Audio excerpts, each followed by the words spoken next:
से 35,000 plus views को touch कर चुकी है। बहारों का चमन, यारी यारों के संग और क्रिकेट क्रिकेट यारी के संग। पूरी कौम ने देखा है कि पाकिस्तान ने कैसे इंग्लैंड को है और आप समझ गए होंगे कि यहाँ से कोई जिंदा जीत के नहीं जा सकता। बिस्मिल्लाहिर्रहमानिर्रहीम। क्रिकेट यारी का एक और प्रोग्राम लिए हम आपकी खिदमत में हाजिर हैं और मेरे साथ मौजूद हैं स्टूडियो में सर माजिद, जो कि Meta cricket coach, performance analyst और फिर उसके बाद फर्स्ट क्लास क्रिकेटर भी रह चुके हैं और 11 साल NWFP की कैप्टनसी भी की है इन्होंने। और हमारे साथ स्टूडियो में जिस तरह आपने देखा कि ज़हीरुल इस्लाम शमसी साहब भी मौजूद हैं, जो कि यारी एस्ट्रोलॉजिस्ट हैं। और फिर उसके बाद king of speed Ahmed Jamal भाई हमारे साथ सऊदीया से मौजूद हैं, जो कि फर्स्ट क्लास प्लेयर और 300 plus wickets first class cricket में एक बड़ा नाम पाकिस्तान का अहमद जमाल की सूरत में भी मौजूद हैं। तो यकीनन पाकिस्तान की इस जीत को सेलिब्रेट करने के लिए हम आज आपकी खिदमत में हाजिर हुए हैं। तो सबसे पहले मैं सर आपसे जानना चाहूँगा कि पाकिस्तान के लिए ये जीत कितनी इंपॉर्टेंट थी और इसका काफ़ी वेट करना पड़ा हमें। और welcome, most welcome king of speed Ahmed Jamal. हमारी इज़्ज़तों में इजाफे का बायस आप होते हैं जब भी आप हमारे साथ आते हैं और हम हमेशा इस बात को कदर की नज़र से देखते हैं और याद रखेंगे। जायद, ये जीत बहुत सारे चोरों को छुपा गई है, बहुत सारे नाअहल लोगों को छुपा गई है। अगर हम साजिद खान की, अगर हम कामरान गुलाम की, नोमान अली की, सलमान अली आगा की बात करें तो जहाँ पे उन्होंने कौम को खुशियाँ दी हैं, वहाँ से बहुत सारे नाअहल लोगों को ये जीत छुपा गई है, उनको पर्दा स्क्रीन के पीछे ले गई है, उनकी सांस में सांस आई है। लेकिन तनकीद करने से पहले सबसे इंपॉर्टेंट यह है कि अहमद, सऊदी अरेबिया से बैठ के आपने ये मैच देखा और मैंने पाकिस्तान से और इंग्लैंड से लोगों ने देखा, पूरी दुनिया में ये मैच देखा गया। तो मेरे ख्याल में काफ़ी एक हार के बाद जो डीमोटिवेशन थी वो ख़त्म हुई है। ये कि देखें, एक बहुत ज़बरदस्त क्रिकेट की तरफ से खुशखबरी आई है। 3 सालों बाद हम होम में जो है वो टेस्ट सीरीज जीते हैं। ये एक सबसे बड़ी तो खुशी की बात मैं ये समझता हूँ कि जितना क्रिटिसिज्म पिछले दिनों 3 सालों में और स्पेशली लास्ट टेस्ट हारने के बाद जितना भी क्रिटिसिज्म पाकिस्तान टीम पे हुआ था, तो उसके बदले में अल्लाह ताला ने हमें खुशी का मौका दिया है। हम एटलीस्ट किसी को बता सकते हैं कि हमने इंग्लैंड को मैच हरा दिया। पहले तो ये सबसे बड़ी खुशी की बात है जी, माशाअल्लाह। और दूसरी बात यह है कि दिल से यही ख्वाहिश है और दुआ है कि इसी तरीके से, जिस तरीके से इन्होंने अभी स्टार्ट लिया दूसरे टेस्ट से, इसको कंटिन्यू करें। जो डोमेस्टिक के परफॉर्मर हैं उनको चांस दें और जो आगे पाकिस्तान के लिए खेलें, इसी तरह पाकिस्तान का नाम रोशन करें इंशाल्लाह। अहमद भाई, टू बी एग्जैक्ट 3 साल और 8 महीने और 17 दिन का ये ड्रॉट था जो पाकिस्तान ने ज़रूर ख़त्म किया। तो यकीनन पाकिस्तान के लिए एक बहुत बड़ी जीत साबित हुई है ये। लेकिन सबसे पहले अगर बात की जाए परफॉर्मेंसेस की, तो जो परफॉर्मर्स रहे हैं, सबसे पहले कामरान गुलाम जिनको डेब्यू ज़रूर करवाया गया था। अहमद भाई, पहले आपसे और फिर सर से भी ज़रूर मैं जानना चाहूँगा कि कामरान गुलाम कैसा एडिशन साबित हुआ पाकिस्तान की टीम के लिए। जितना उस लड़के ने वेट किया, जितना उसने परफॉर्मेंसेस दी हैं लास्ट 4 सालों से, वो परफॉर्म करता जा रहा है। हर जगह पे उसने आगे रन्स किए हैं। ठीक है, मैंने पहले भी आपके प्रोग्राम में ये बात की थी कि उसकी हैबिट बन गई थी सेंचुरी करने की। तो जिस वक्त आप इस तरह के प्लेयर्स को पाकिस्तान टीम में लेके आएंगे तो उनका सिर्फ एक ही मोटिव होता है कि वो टीम के लिए परफॉर्म करें, ना कि वो बाहर की और चीज़ों में पड़ जाए। जिस तरह के हमारे और भी काफ़ी प्लेयर हैं, थोड़ा सा टीम में एडजस्ट होते हैं, मेंटली वो क्रिकेट पे कम फोकस करते हैं, बाहर बड़ी चीज़ों पे ज़्यादा फोकस करने लग जाते हैं। जो भी नया प्लेयर आता है उसका फोकस परफॉर्मेंस होती है, जिसकी वजह से पाकिस्तान को फ़ायदा मिलता है। तो बहुत बड़ा एक मैं समझता हूँ कि अच्छा स्टेप था कि उन्होंने कामरान गुलाम को चांस दिया, जिसकी वजह से हम इस मुश्किल पिच पे इतना अच्छा स्कोर करने में अहमद भाई बहुत ही अच्छा साबित हुए कामरान गुलाम।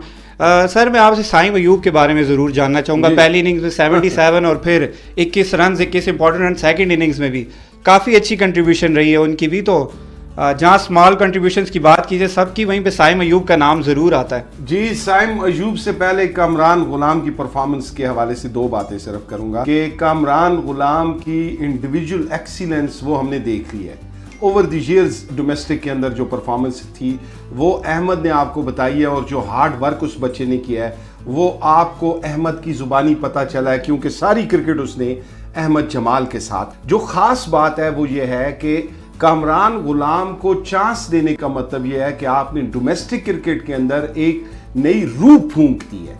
आपने ये यकीन दिलाया है कि जो परफॉर्मेंस देगा हम उसको खिलाएंगे। पीसीबी आपका बहुत शुक्रिया। साइम अयूब की अगर मैं बात करूं तो ये बात आप रिकॉर्ड पे रख लें कि साइम अयूब एक्स्ट्राऑर्डिनरी टैलेंट है, अनबिलीवेबल टैलेंट है, और वो जब भी आउट होता है वो अपने माइंडसेट की वजह से आउट होता है, लैक ऑफ कंसंट्रेशन की वजह से आउट होता है। और अगर पाकिस्तान के जो मुंतजमीन है, पाकिस्तान क्रिकेट टीम के जो एडमिनिस्ट्रेटर हैं, मैनेजर्स हैं, अगर वो साइम अयूब को मैनेज कर गए और उसके माइंडसेट को उस लेवल पे ले गए जहां पे तेंदुलकर का, इंजमाम का, सईद अनवर का माइंडसेट था, तो साइम अयूब से बड़ा बैटर आपको पूरे पाकिस्तान में नहीं मिलेगा। ये आप मेरे से लिख लें और रिकॉर्ड पे रख लें। तो इंशाल्लाह आप, अल्लाह जानता है, जिस भी अकदार को आप चांस देंगे अल्लाह की मदद शामिल होगी और वो इंशाल्लाह पर। और कंट्रीब्यूटर्स की बात कीजिए तो सलमान अली आगा काफी इंपॉर्टेंट रोल उन्होंने प्ले किया, तो यकीनन उनके हवाले से भी जानना चाहूंगा जो स्ट्रगल, जैसा कि उनके बारे में हमने देखा भी, उन्होंने बयान भी दिया है कि मैं पहले तंग होता था जरूर इस नंबर पे कि एक मिडिल ऑर्डर बैटर को नंबर 7 पे खिलाया जाता है लोअर मिडिल ऑर्डर पे, लेकिन काफी अच्छे से एडजस्ट की है।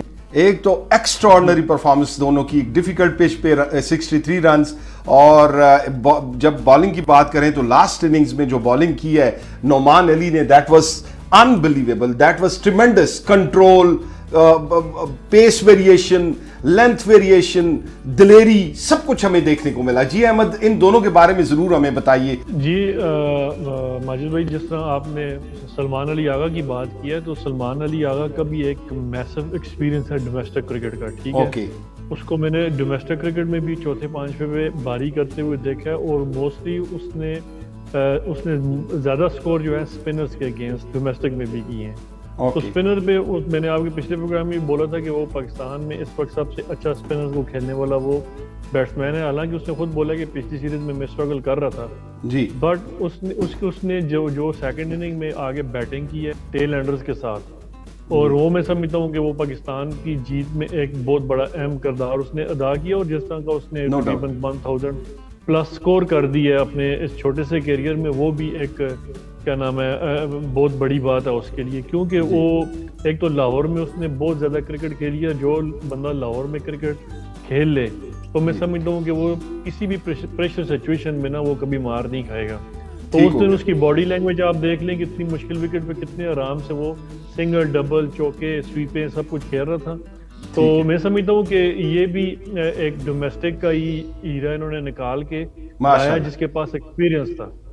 जी बोले। नुमान की बात रहेगी तो नुमान का भी सेम सिचुएशन है, ठीक है। नुमान के भी तकरीबन 100 प्लस फर्स्ट क्लास मैच है। मुझे याद है कि जब मेरा फर्स्ट क्लास का डेब्यू हुआ था उस वक्त मैंने नुमान के अगेंस्ट बॉलिंग भी की थी और बैटिंग भी की थी जी। ये आज से तकरीबन आपको मैं 15 साल पहले की बात बता रहा हूँ। ठीक। दूसरी बात ये कि सेकंड इनिंग में नुमान क्यों इतना सक्सेसफुल हुआ है कि उसकी वेरिएशन, वो जितना बॉल को लूप दे के बॉलिंग कर रहा था, और दूसरी बात यह कि वो पेशेंस से बॉलिंग कर रहा था। ठीक है। उसके मुकाबले में साजिद खान, मैं ये नहीं कहता उसने बुरी बॉलिंग की सेकंड इनिंग्स में। जी क्वेश्चनेबल है। सेकंड इनिंग्स में अहमद अप्रोच, माइंडसेट चेंज हुआ है।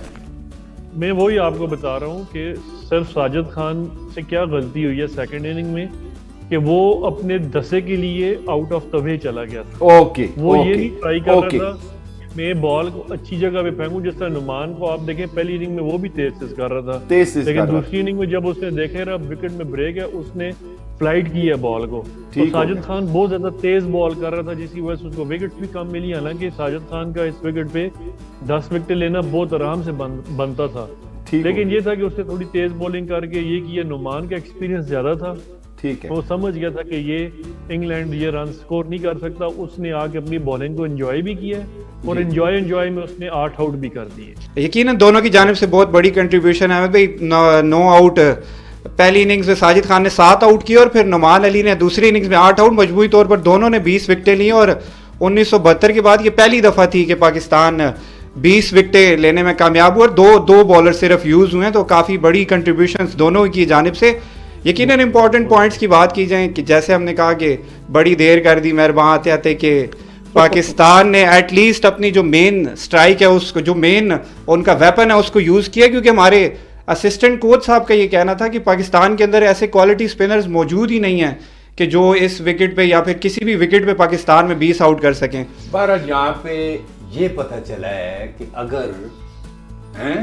अगर ये जीत से स्पिनर हमारे कामयाब हो सकते हैं, साथ में हमें ये भी पता चल गया है कि इंग्लैंड स्पिनर को सही नहीं खेल सकता।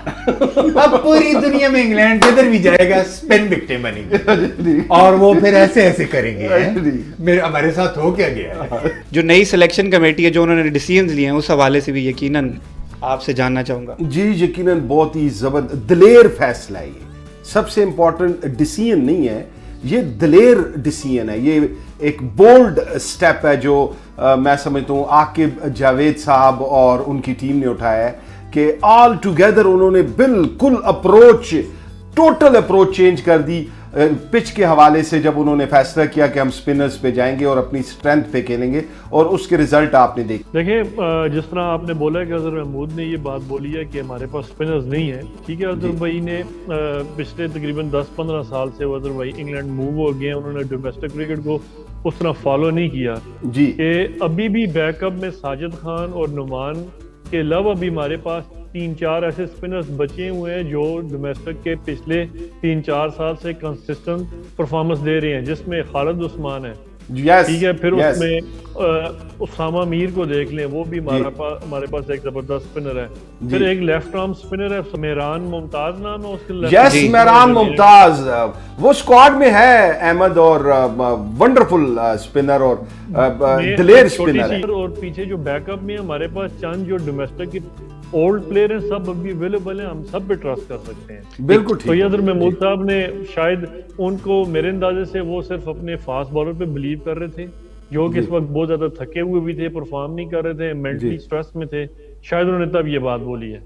यकीनन अहमद भाई, उस हार को छुपाने के लिए जहाँ पे काफ़ी सारी बातें की गई, वहीं पे एक ये भी बात थी अजहर महमूद साहब की जानिब से, लेकिन 12 बार हमने देखा कि जब हम डोमेस्टिक परफॉर्मर्स को उनको अप्रिशिएट करेंगे और उनको चांसेस देंगे तो ऐसे रिजल्ट मिलेंगे जैसे पाकिस्तान को इस टेस्ट में मिले हैं। तो उसके बाद यकीनन जानना चाहूँगा अगले टेस्ट के हवाले से कि अब पाकिस्तान क्या करेगा रावलपिंडी टेस्ट के हवाले से। जी मेरा ख्याल ये है जाहिद कि इस सारी एक्टिविटी को उन्हें रेप्लिकेट करना चाहिए, उन्हें रिपीट करना चाहिए। सेम एक चीज़ आपके हाथ लग गई है कि आपने अपनी स्ट्रेंथ पे खेलना है, स्पिनर के लिए ट्रैक बनाएं, और मैं यकीनन ये चाहूँगा, मेरी ख्वाहिश होगी बहैसियत क्रिकेट फ़ैन, बहैसियत क्रिकेटर, कि एक फास्ट बॉलर और ऐड किया जाए, तो मेरे ख्याल में इंग्लैंड किसी भी स्ट्रैटेजी से आए हम उनको पकड़ सकते हैं। हम कहेंगे स्पिनर लाई रखो। देखिए पिंडी में जब ये पिच बनाते हैं, उस पर घास छोड़ते हैं, वो वाले मैचेस तो 2.5 दिन में भी खत्म होते हैं, मैंने देखे हैं, ठीक है। 2-2 दिन 3-3 दिन में भी खत्म हो जाते हैं। लेकिन जिस वक्त पिंडी के पिच से घास उतार देते हैं ना, तो वो बहुत अच्छी बैटिंग पिच भी बन जाती है। अभी मुझे जो लग रहा है कि ये नेक्स्ट मैच में मीर हमजा और मोहम्मद अली से 2 फास्ट बॉलर से जाएंगे, और प्लस जो है वो अपना क्या नाम है 2 यही स्पिनर, और साथ उसको यूज करेंगे सलमान अली आगा को। तो ये वाला जो प्लान होगा, मुझे जो लग रहा है कि शायद इस तरह की टीम बने। जी अहमद इन्होंने पिच को ड्राई किया है, पूरे स्क्वायर को ड्राई किया है, और शऊरी तौर पे किया है, टेक्निकल एस्पेक्ट के हवाले से किया है, नेचर पे भरोसा नहीं किया उन्होंने। तो उस हवाले से जब आप पूरे स्क्वायर से इन्होंने पानी निकालने की पूरी कोशिश की है ताकि रिवर्स स्विंग भी मिल सके, और एट द एंड जो इनकी स्ट्रेंथ थी उस पे ये जाए।